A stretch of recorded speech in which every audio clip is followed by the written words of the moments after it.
Tiempo. Fidel Albiac no puede parar a esta mujer. O sea, Irma Gómez, que la pusieron a parir, durante años la han puesto a parir. Esta mujer para nada, o sea, para nada se ha aprovechado de haber estado durante 2 años trabajando en la casa de Rocío Carrasco y Fidel Albiac, cuidando a los niños cuando eran muy pequeños, porque le podría haber sacado muchísimo dinero, pero muchísimo dinero a sus vivencias en casa de la pareja Iberdrola. Nunca Y esta ha cobrado, mujer está ni blindada. ¿Por qué? Porque le ganó a Fidel Albiac un juicio por lo penal y un juicio por lo civil. Le ganó en lo penal y le ganó en lo civil. ¿Esto qué quiere decir? Bueno, pues que ni por injurias, ni por calumnias, ni por el derecho fundamental al honor, Fidel Albiac le puede meter mano a esta mujer, porque a esta mujer este asunto ya se conoció por la justicia, hay cosa juzgada. Cuando una cosa ya ha sido conocida por la justicia se dice hay cosa juzgada, no se puede juzgar más una cosa que ya ha sido conocida por la justicia. La justicia consideró que Irma Gómez ni calumnia ni injuria a Fidel Albiac, ojo, cuidado, ni tampoco vulnera su derecho al honor.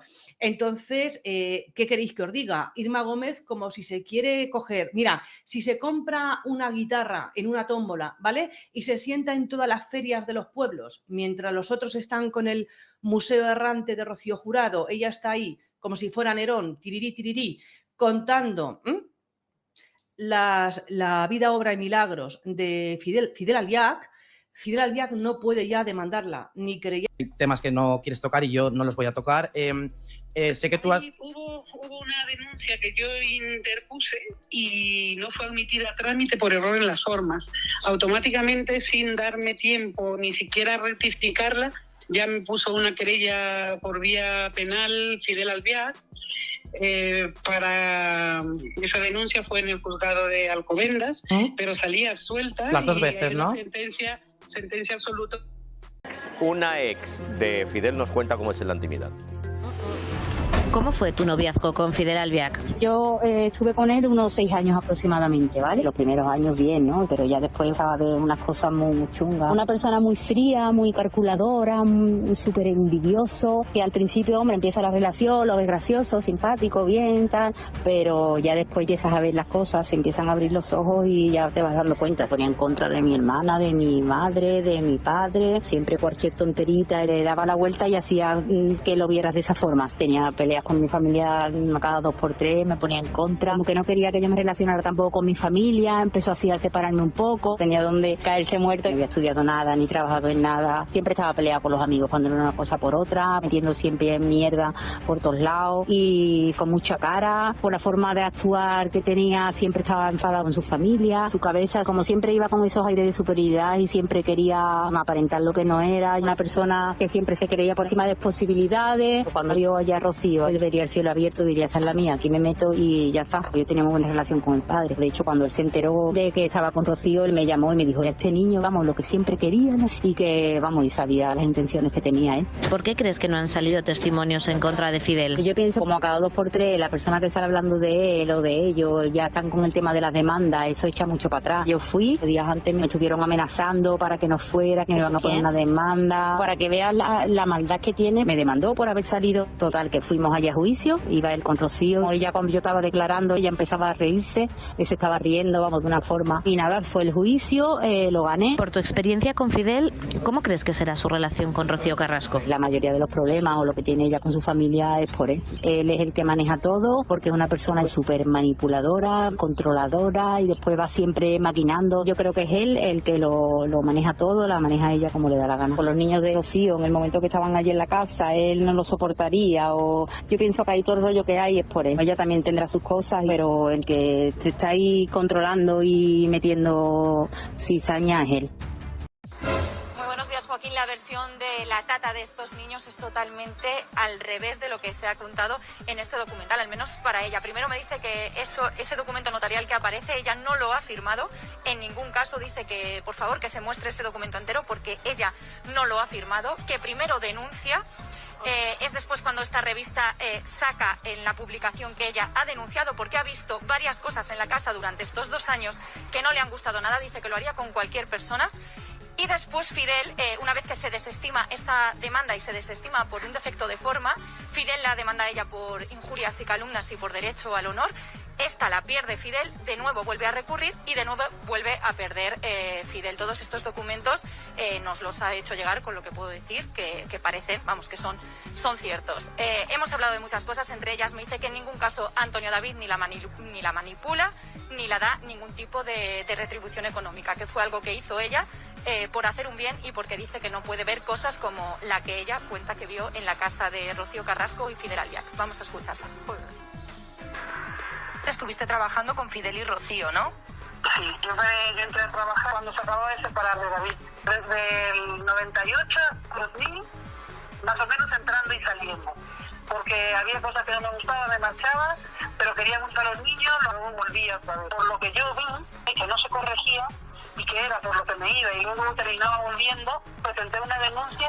Tú presentas una denuncia por malos tratos de Fidel contra Rocío. Y no voy a una revista a venderlo, yo lo presento en un juzgado. Él dice que no la pegaba, y Rocío va y declara que él no la pegaba. Pero lo que yo aporté como testimonio, que no te puedo decir lo que es, convenció al juez más que el testimonio de Rocío Carrasco. Se ha dicho que Antonio David te paga para que tú...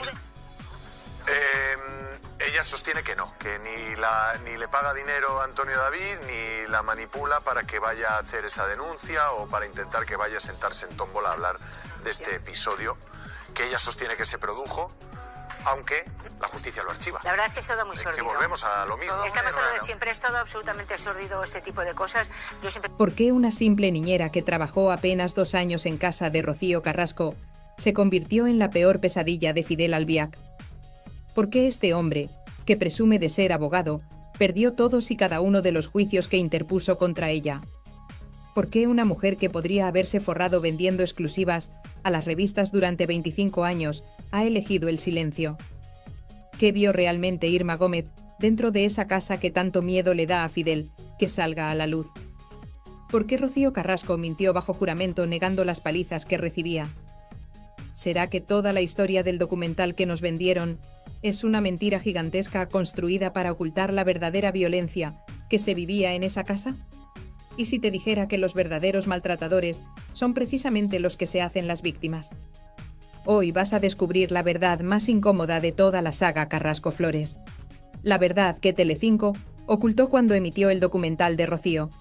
La verdad que los tertulianos ignoraron cuando aplaudían cada lágrima de Rocío Carrasco. La verdad que está escrita en sentencias judiciales, pero que nadie quiso leer. Porque resulta que antes de que Rocío acusara a Antonio David de maltrato, hubo otra persona que denunció maltrato en esa familia. Y esa persona no denunció a Antonio David. Denunció a Fidel Albiac, el mismo Fidel que aparece en el documental como el marido perfecto, el salvador, el hombre bueno que rescató a Rocío del monstruo. Pero cuando lees las denuncias, cuando analizas las sentencias, cuando escuchas los testimonios, descubres que todo es una inversión perfecta de la realidad. Que Fidel era el maltratador y Antonio David el padre que intentaba proteger a sus hijos. Que Rocío era la mujer maltratada que después se convirtió en cómplice de su maltratador. Que todo lo que nos contaron en televisión era una mentira perfectamente construida. Y la única persona que puede demostrarlo es Irma Gómez, una niñera paraguaya que cuidó a Rocío Flores y David Flores cuando eran pequeños, y que vio horrores que marcarían a cualquiera. Esta es su historia. La historia que nadie quiere que conozcas. La historia que desmonta 25 años de mentiras. La historia que explica por qué Rocío Flores no habla con su madre. La historia real. Noviembre de 1999. Madrid, barrio del Encinar de los Reyes. Una zona residencial tranquila donde viven familias acomodadas.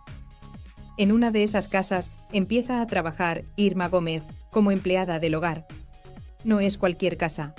Es la casa de Rocío Carrasco, hija de la grandísima Rocío Jurado, y de su nueva pareja, Fidel Albiac, un hombre sevillano sin estudios que se ha convertido en la sombra de Rocío.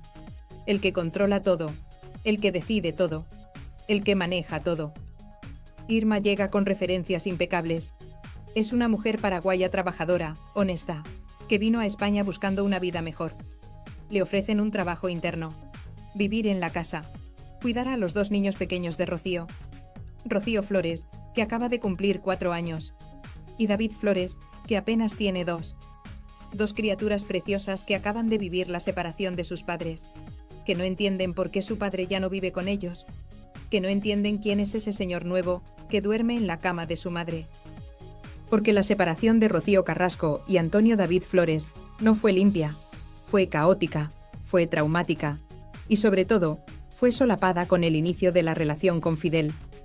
Rocío no esperó a estar divorciada para empezar con otro. Y eso, aunque muchos lo critiquen por razones morales, es algo que pasa constantemente en la vida. Las relaciones se solapan, una empieza antes de que termine la otra. No es bonito, pero es humano, es real, es normal.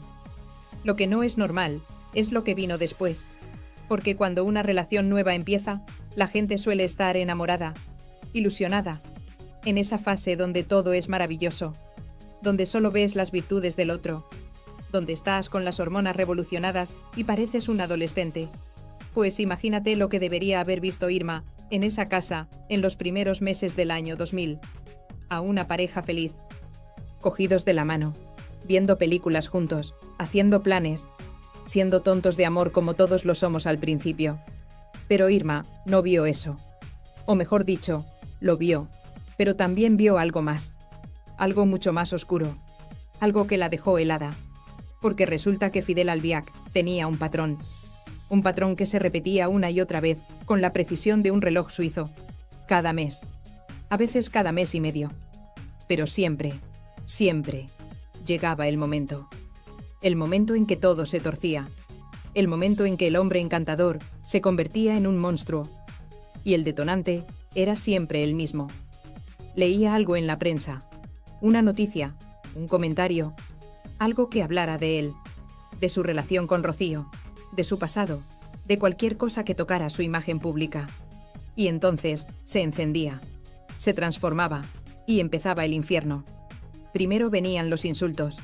Fidel, ese hombre que en público era educado y correcto, en privado llamaba a Rocío retrasada mental, mongola, inútil.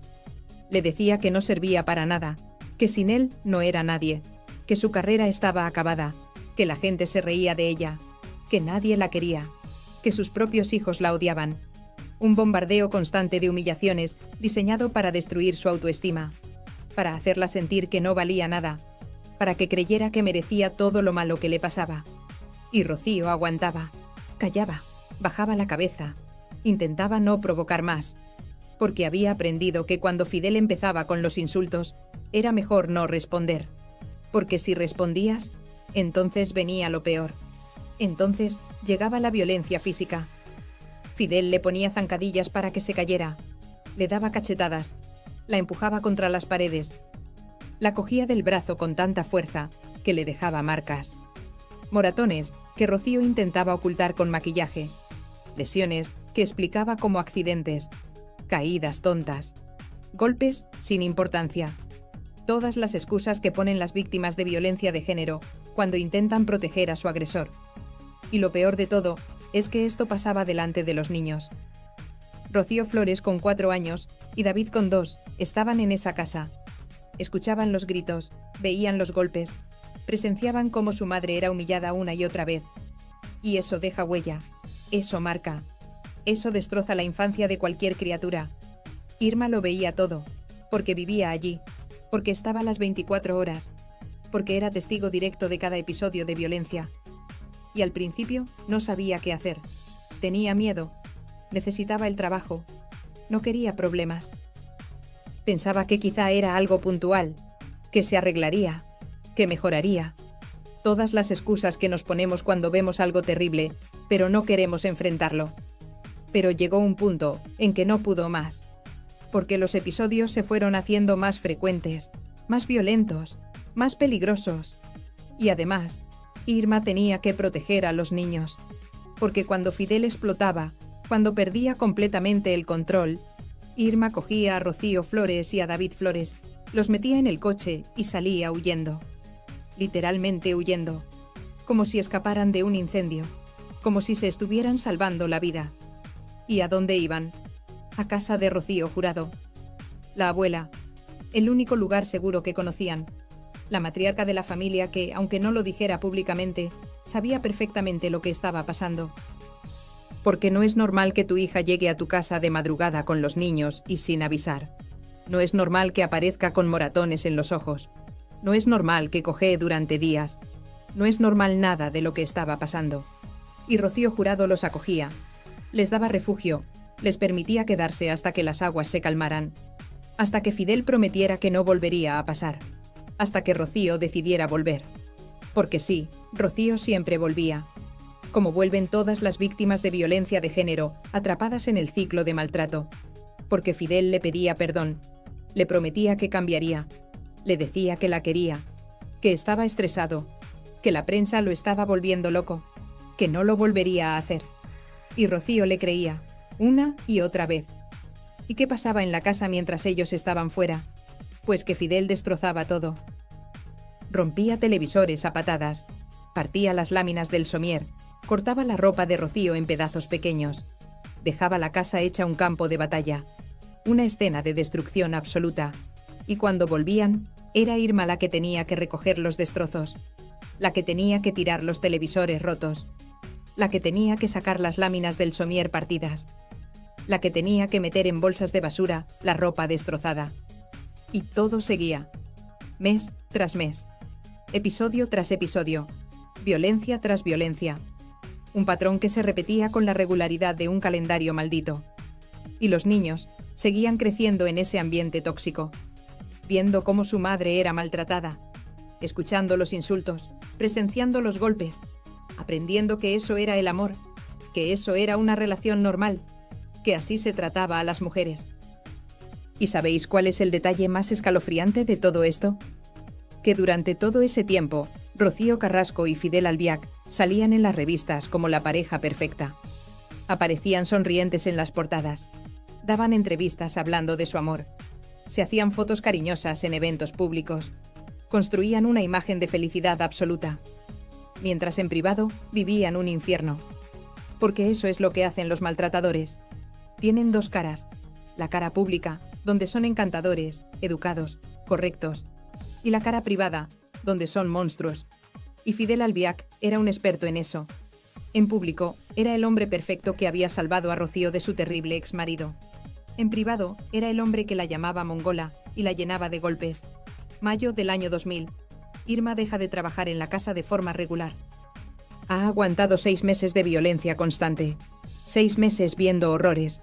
6 meses sin poder hacer nada. Y decide marcharse. No puede más. Necesita alejarse de ese infierno.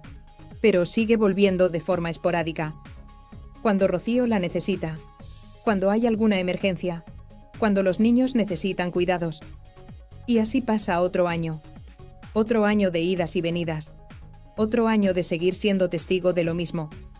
Hasta que en julio del 2002, Irma deja definitivamente la casa. Y entonces toma la decisión más valiente de su vida. Decide denunciar. Octubre del año 2002. Irma Gómez se presenta en la comisaría de policía y pone una denuncia formal contra Fidel Albiac. No por lo que le ha hecho a ella, sino por lo que le ha hecho a Rocío Carrasco durante todos esos años. Por los malos tratos físicos y psicológicos que ha presenciado. Por las palizas, por los insultos, por las humillaciones, por todo el horror que ha visto dentro de esa casa. La denuncia es demoledora. Irma detalla fechas, lugares, hechos concretos. Habla de las zancadillas, de las cachetadas, de los moratones en los ojos de Rocío, de las veces que tuvieron que huir a casa de Rocío Jurado, de los televisores rotos, de las láminas del somier partidas, de la ropa cortada en pedazos, de todo. Y lo hace con el único objetivo de proteger a Rocío y a esos niños. Porque Irma no busca dinero, no quiere fama, no quiere salir en la televisión, solo quiere que alguien haga algo, que alguien proteja a esa mujer, que alguien saque a esos niños de ese ambiente, que la justicia actúe, que Fidel Albiac pague por lo que está haciendo. La denuncia recae en el juzgado número 6 de Alcobendas. El mismo juzgado donde años después Rocío denunciaría a Antonio David. Curioso, ¿verdad? Que siempre acudan a los mismos sitios, como si tuvieran allí sus contactos, sus formas de manejar las cosas, sus estrategias bien estudiadas, 14 de noviembre del año 2002. Rocío Carrasco es citada a declarar. Tiene que presentarse ante el juez y contar su versión de los hechos. Explicar si es cierto lo que dice Irma. Confirmar o negar las palizas, los insultos, la violencia, todo. Es su oportunidad de liberarse, de pedir ayuda, de salir de ese infierno, de proteger a sus hijos. ¿Y qué hace Rocío? Lo niega todo. Dice que nada de eso es cierto, que Irma está inventando, que está mintiendo, que nunca ha habido violencia en su casa, que Fidel es un hombre maravilloso, que todo es una campaña orquestada por Antonio David para hacerles daño, que están siendo víctimas de una conspiración, y la denuncia no prospera. No porque no haya indicios, no porque Irma no sea creíble, sino por un defecto de forma en la presentación de la denuncia, un tecnicismo legal que permite que el caso se archive, una cuestión procesal que hace que nunca se investigue realmente lo que pasó. Y Fidel sale indemne, sin cargos, sin juicio, sin consecuencias.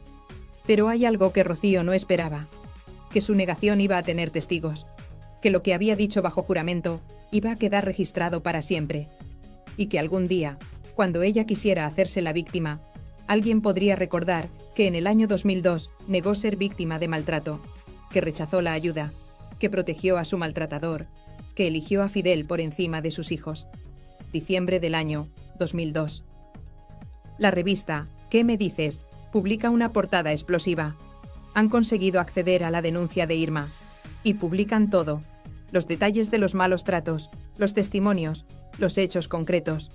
Es un escándalo mayúsculo. Todas las televisiones hablan del tema. Todas las revistas se hacen eco. Es el tema del momento. Y Rocío Carrasco tiene que dar la cara. Va al programa Día a Día, donde trabaja con María Teresa Campos. Y allí, delante de millones de espectadores, vuelve a negar todo. Dice que Irma miente, que nada de eso es cierto, que Fidel jamás le ha puesto una mano encima, que es todo una invención. Pero añade algo más, algo que va a marcar el resto de la historia. Acusa a Antonio David Flores de haber pagado 1 millón de pesetas a Irma para que denunciara a Fidel. 1 millón de pesetas, 6.000 euros. Esa es la cifra que Rocío lanza al aire, sin pruebas, sin documentos, sin nada que lo respalde, solo su palabra, y la estrategia es perfecta, porque al acusar a Antonio David consigue desviar la atención. Ya no se habla de si Fidel es un maltratador, se habla de si Antonio David pagó a la niñera.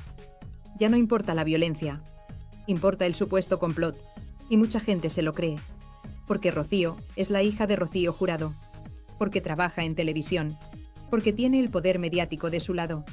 ¿Y quién es Irma? Una inmigrante paraguaya sin recursos, una empleada del hogar sin voz, alguien a quien es fácil señalar, alguien a quien es fácil desacreditar. Pero Irma sabe la verdad, y Antonio David también. Y años después, cuando Rocío vuelva a acusar a Irma de lo mismo en otro programa, Antonio David lo dejará claro. Nunca le pagó nada. Ni 1 euro, ni 1 céntimo. La acusación es completamente falsa, pero el daño ya está hecho. La semilla de la duda ya está plantada. Y mientras todo esto pasa, Fidel Albiac está estudiando. Está haciendo la carrera de Derecho a distancia. Porque después de ver cómo funcionan los tribunales, después de pasar por varios juicios y perderlos casi todos, ha decidido que necesita formación legal. No para ayudar a la gente, no para hacer justicia, sino para aprender a manipular mejor el sistema, para saber cómo presentar demandas, para conocer los trucos, para poder atacar mejor a sus enemigos. Y lo primero que hace con sus nuevos conocimientos es ir a por Irma.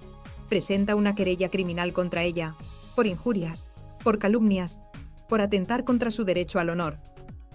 La acusa de haber difundido información falsa con el objetivo de destruir su imagen.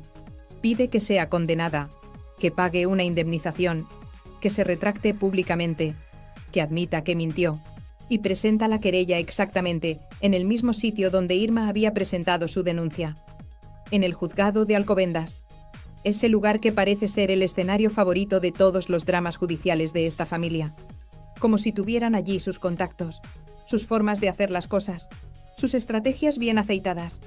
Pero esta vez Fidel se equivoca, porque Irma no está sola, tiene un abogado, un buen abogado, alguien que cree en ella, que sabe que dice la verdad, y que está dispuesto a defenderla hasta el final.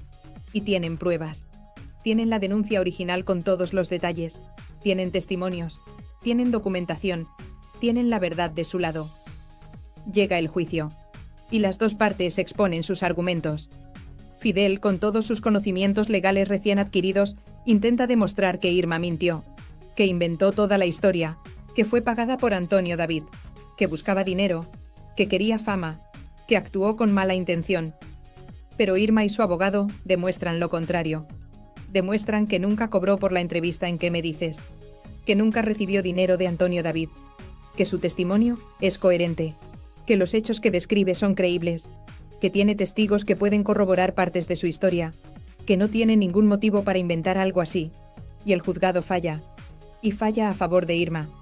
La absuelve de todos los cargos, determina que no ha cometido ningún delito de injurias ni de calumnias, que su testimonio está protegido por el derecho a la libertad de expresión, que tiene derecho a contar lo que vio, que su narración de los hechos no constituye una intromisión ilegítima en el derecho al honor de Fidel Albiac.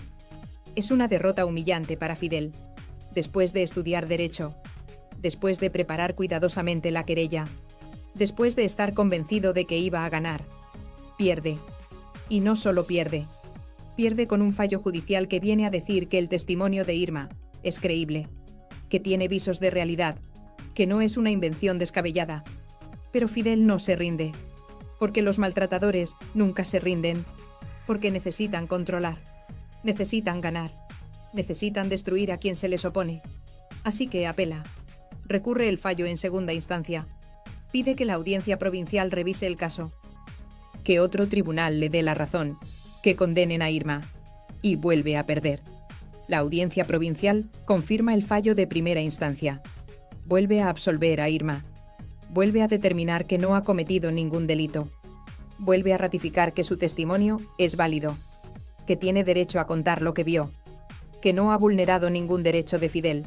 2 derrotas, 2 juicios perdidos, 2 veces que la justicia le dice que Irma tiene razón.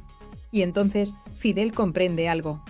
Comprende que si sigue adelante, si agota todas las instancias, va a tener que enfrentarse a algo mucho peor. Va a tener que enfrentarse a los testigos. Porque hasta ese momento, el juicio se ha basado en documentos, en declaraciones, en argumentos legales. Pero si sigue adelante, van a empezar a llamar a testigos. ¿Y quiénes son los testigos principales de esta historia?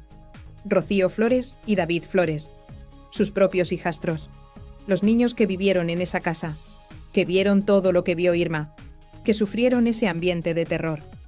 Y para ese momento, año 2003, Rocío Flores ya tiene 8 años. Ya puede hablar, ya puede contar. Y si un juez le pregunta bajo juramento qué vio en su casa, qué pasaba cuando Fidel se enfadaba, por qué Irma lo sacaba huyendo en mitad de la noche, va a tener que decir la verdad. Y esa verdad va a hundir a Fidel para siempre. Así que hace lo único que puede hacer. Retira la querella. Se bate en retirada. Abandona el proceso judicial. Y dice que lo hace por no seguir dañando a la familia, por no exponer a los niños, por cerrar ese capítulo. Pero la realidad es que huye. Huye antes de que sea demasiado tarde. Antes de que Rocío Flores suba a un estrado y cuente toda la verdad. Y con eso queda establecida la cosa juzgada. Esas 2 palabras mágicas que protegen a Irma para siempre. Porque cuando un tribunal se pronuncia sobre un asunto, y ese asunto no se recurre hasta el final, queda establecido que no se puede volver a juzgar, que la decisión judicial es definitiva. Y en este caso, la decisión judicial fue clara. Irma Gómez no cometió ningún delito. Su testimonio es válido. Tiene derecho a contar lo que vio. Y eso significa que Fidel Albiac no puede volver a demandarla. No puede volver a querellarse contra ella. No puede hacer nada para callarla. Porque los tribunales ya dijeron que ella tiene razón. Ya determinaron que su testimonio es creíble. Ya establecieron que está protegida por la libertad de expresión. Pasan los años. Irma desaparece del mapa mediático. No vuelve a dar entrevistas. No vuelve a hablar del tema. Sigue con su vida. Trabaja. Cuida a otras familias. Intenta olvidar todo lo que vivió en esa casa. Intenta dejar atrás esos 2 años de horror. Intenta no pensar en esos niños que quedaron atrapados en ese infierno. Mientras tanto, Rocío Carrasco y Fidel Albiac siguen construyendo su vida. Se casan, aparecen en televisión, dan entrevistas, montan empresas y, sobre todo, construyen una narrativa. Una narrativa donde ellos son las víctimas, donde Antonio David es el malo, donde todo el sufrimiento viene de él, donde Fidel es el salvador que rescató a Rocío del monstruo. Y durante años funciona. La gente se olvida de Irma, se olvida de la denuncia, se olvida de los juicios que Fidel perdió, se olvida de todo. Porque Rocío y Fidel son expertos en controlar el relato, en aparecer donde conviene, en decir lo que hay que decir, en construir la imagen perfecta, hasta que llega marzo de 2021. Y Telecinco emite el documental Rocío, contar la verdad para seguir viva. Un documental donde Rocío Carrasco cuenta su versión de los hechos, donde acusa a Antonio David de haberla maltratado durante años, donde dice que sus hijos están manipulados, donde se hace la víctima absoluta de todo. Y en ese documental aparece Fidel como el héroe, como el hombre perfecto que la salvó, como el marido ejemplar que la ha apoyado en todo, como el único que la ha querido de verdad. Y Rocío llora, y la gente llora con ella, y todo el mundo se cree la historia, porque está bien contada, porque está bien producida, porque tiene todos los elementos de un buen drama televisivo. Pero hay gente que no lo olvida, gente que recuerda lo de Irma, gente que busca las hemerotecas, que encuentra las noticias antiguas, que recupera la denuncia, que recuerda los juicios. Y empiezan a preguntarse, si Fidel es tan perfecto, ¿por qué perdió todos los juicios contra Irma? Si Rocío es tan víctima, ¿por qué negó ser maltratada en el año 2002? Si todo es verdad, ¿por qué hay tantas contradicciones? Y entonces, Rocío vuelve a hablar de Irma en el programa. Vuelve a acusarla de haber cobrado dinero de Antonio David. Vuelve a decir que todo es mentira. Vuelve a intentar desacreditar a la única persona que se atrevió a denunciar lo que pasaba en su casa. Y eso es demasiado para Irma, porque una cosa es guardar silencio cuando nadie habla de ti. Y otra muy distinta es quedarte callada cuando te están difamando en televisión nacional, cuando te están acusando de haber mentido, cuando te están llamando vendida, cuando están destruyendo tu reputación delante de millones de personas. Así que Irma rompe su silencio, da una entrevista, cuenta otra vez su historia, recuerda los hechos, muestra las sentencias que la absolvieron, deja claro que nunca cobró nada, que Antonio David nunca le pagó, que todo lo que contó es verdad. Y sobre todo, recuerda que Fidel perdió todos los juicios, que la justicia le dio la razón a ella, que hay cosa juzgada. Y también dice algo más, algo demoledor. Dice que Antonio David es de lo mejor que tienen esos niños, que Rocío no cuenta la verdad, que cuenta medias verdades, que su sufrimiento es real, pero que está equivocada sobre quién se lo causó. Porque el maltratador nunca fue Antonio David, el maltratador siempre fue Fidel. Y hay más. Porque Irma también habla del estado de Rocío. Y dice algo que debería hacer reflexionar a todo el mundo. Dice que Rocío no es feliz, que sigue con la misma angustia que tenía hace 25 años, que sigue con esa depresión, con esa ansiedad, que no ha mejorado, que lleva 25 años así. ¿Y qué significa eso? Pues significa que si realmente el problema hubiera sido Antonio David, Rocío debería estar bien ahora. Han pasado 25 años desde que se separaron. 25 años viviendo con Fidel. 25 años alejada de Antonio David. Si él hubiera sido el maltratador, ella debería haberse recuperado. Debería ser feliz. Debería estar en paz. Pero no lo está. Sigue mal. Sigue sufriendo. Sigue con ansiedad. Sigue con depresión. ¿Y por qué? Porque el maltratador sigue en su vida. Porque vive con él. Porque está casada con él, porque Fidel nunca dejó de ser quien era. Un hombre violento, un hombre controlador, un hombre que la destruye poco a poco desde hace 25 años. Pero Rocío no puede admitirlo, porque admitirlo significaría reconocer que ha desperdiciado 25 años de su vida, que ha alejado a sus hijos por un hombre que no vale la pena, que eligió mal, que se equivocó, y eso es demasiado doloroso de aceptar. Así que sigue mintiendo, sigue culpando a Antonio David, sigue haciéndose la víctima del hombre equivocado. Y Fidel sigue controlando su vida, controlando su dinero, controlando su imagen, controlando su narrativa, controlando todo, porque eso es lo que hacen los maltratadores. No pegan todos los días, no insultan constantemente, pero controlan siempre. Y Rocío está tan atrapada ahora como lo estaba en el año 2000.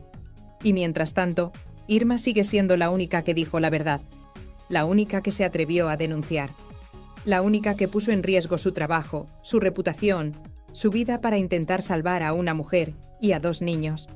¿Y cómo le pagaron? Con mentiras, con acusaciones, con intentos de destruir su credibilidad, con juicios, con intentos de callarla, pero no pudieron, porque Irma tenía la verdad, y la verdad siempre sale. Quizá tarde, quizá cueste, pero siempre, siempre sale. Y en este caso, salió en las sentencias judiciales, en los fallos que absolvieron a Irma, en los juicios que Fidel perdió, en la cosa juzgada que protege a Irma para siempre. Y ahora tú lo sabes. Sabes que antes de que Rocío acusara a Antonio David, hubo otra persona que denunció maltrato en esa familia. Y esa persona no denunció a Antonio David, denunció a Fidel.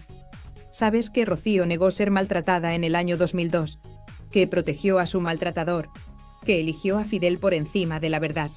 Sabes que Fidel perdió todos los juicios contra Irma, que la justicia le dio la razón a ella, que no pudo demostrar que ella mentía.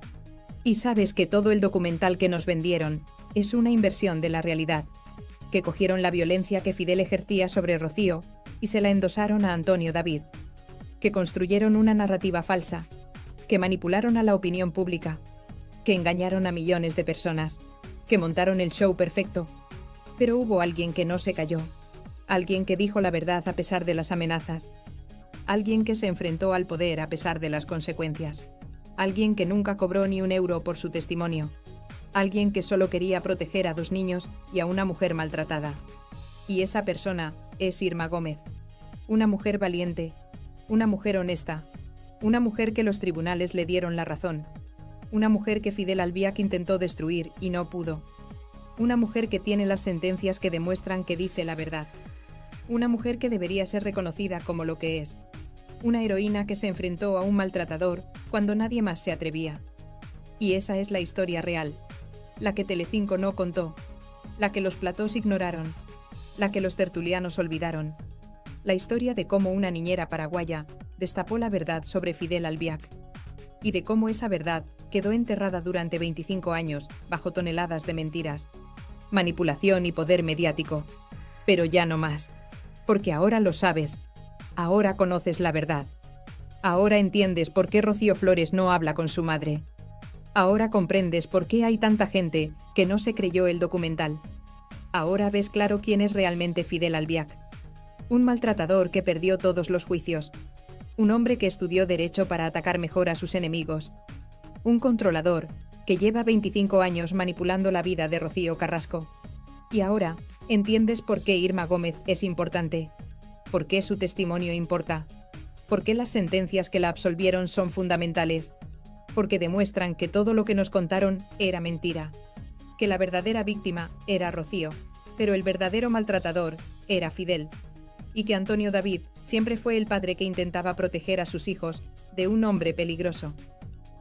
Esa es la verdad, la única verdad, la que está escrita en documentos judiciales, la que ningún documental puede borrar, la que Irma Gómez contó desde el principio, y por la que nunca, jamás, cobró ni un solo euro, porque su objetivo nunca fue el dinero, fue la justicia, fue proteger a 2 niños inocentes, fue hacer lo correcto.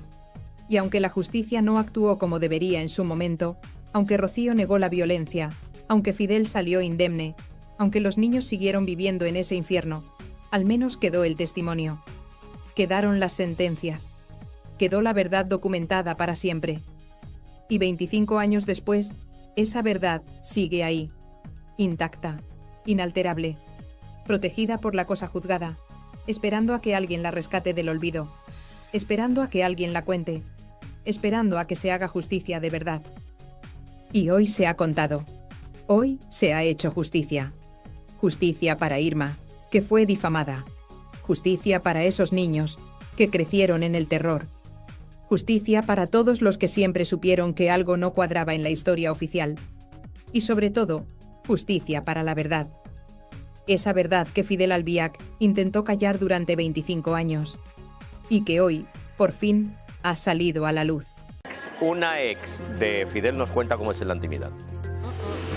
¿Cómo fue tu noviazgo con Fidel Albiac? Yo estuve con él unos 6 años aproximadamente, ¿vale? Los primeros años bien, ¿no? Pero ya después empezaba a ver unas cosas muy chungas. Una persona muy fría, muy calculadora, súper envidioso, que al principio, hombre, empieza la relación, lo ves gracioso, simpático, bien, tal, pero ya después empiezas a ver las cosas, se empiezan a abrir los ojos y ya te vas dando cuenta. Se ponía en contra de mi hermana, de mi madre, de mi padre, siempre cualquier tonterita le daba la vuelta y hacía que lo vieras de esa forma. Tenía peleas con mi familia cada 2 por 3, me ponía en contra, como que no quería que yo me relacionara tampoco con mi familia, empezó así a separarme un poco, tenía donde caerse muerto, no había estudiado nada, ni trabajado en nada, siempre estaba peleada con los amigos cuando era una cosa por otra, metiendo siempre en mierda por todos lados y con mucha cara, por la forma de actuar que tenía, siempre estaba enfadada con su familia, su cabeza, como siempre iba con esos aires de superioridad y siempre quería aparentar lo que no era, una persona que siempre se creía por encima de posibilidades. Cuando yo allá a Rocío, él vería el cielo abierto y diría, esta es la mía, aquí me meto y ya está. Yo tenía muy buena relación con el padre. De hecho, cuando él se enteró de que estaba con Rocío, él me llamó y me dijo, este niño, vamos, lo que siempre quería, ¿no? Y que, vamos, y sabía las intenciones que tenía él. ¿Por qué crees que no han salido testimonios en contra de Fidel? Yo pienso, como a cada 2 por 3, la persona que sale hablando de él o de ellos, ya están con el tema de las demandas, eso echa mucho para atrás. Yo fui, días antes me estuvieron amenazando para que no fuera, que me iban a poner una demanda, para que vean la maldad que tiene. Me demandó por haber salido. Total, que fuimos allá a juicio, iba él con Rocío. Ella, cuando yo estaba declarando, ella empezaba a reírse, él se estaba riendo, vamos, de una forma. Y nada, fue el juicio, lo gané. Por tu experiencia con Fidel, ¿cómo crees que será su relación con Rocío Carrasco? La mayoría de los problemas o lo que tiene ella con su familia es por él. Él es el que maneja todo, porque es una persona súper manipuladora, controladora y después va siempre maquinando. Yo creo que es él el que lo maneja todo, la maneja ella como le da la gana. Con los niños de Rocío, en el momento que estaban allí en la casa, él no lo soportaría, o yo pienso que ahí todo el rollo que hay es por él. Ella también tendrá sus cosas, pero el que se está ahí controlando y metiendo cizaña es él. Tiempo. Fidel Albiac no puede parar a esta mujer. O sea, Irma Gómez, que la pusieron a parir durante años, la han puesto a parir. Esta mujer para nada, o sea, para nada se ha aprovechado de haber estado durante 2 años trabajando en la casa de Rocío Carrasco y Fidel Albiac, cuidando a los niños cuando eran muy pequeños, porque le podría haber sacado muchísimo dinero, pero muchísimo dinero a sus vivencias en casa de la pareja Iberdrola. Nunca y esta mujer está blindada. ¿Por qué? Porque le ganó a Fidel Albiac un juicio por lo penal y un juicio por lo civil. Le ganó en lo penal y le ganó en lo civil. ¿Esto qué quiere decir? Bueno, pues que ni por injurias, ni por calumnias, ni por el derecho fundamental al honor, Fidel Albiac le puede meter mano a esta mujer, porque a esta mujer este asunto ya se conoció por la justicia, hay cosa juzgada. Cuando una cosa ya ha sido conocida por la justicia se dice hay cosa juzgada, no se puede juzgar más una cosa que ya ha sido conocida por la justicia. La justicia consideró que Irma Gómez ni calumnia ni injuria a Fidel Albiac, ojo, cuidado, ni tampoco vulnera su derecho al honor.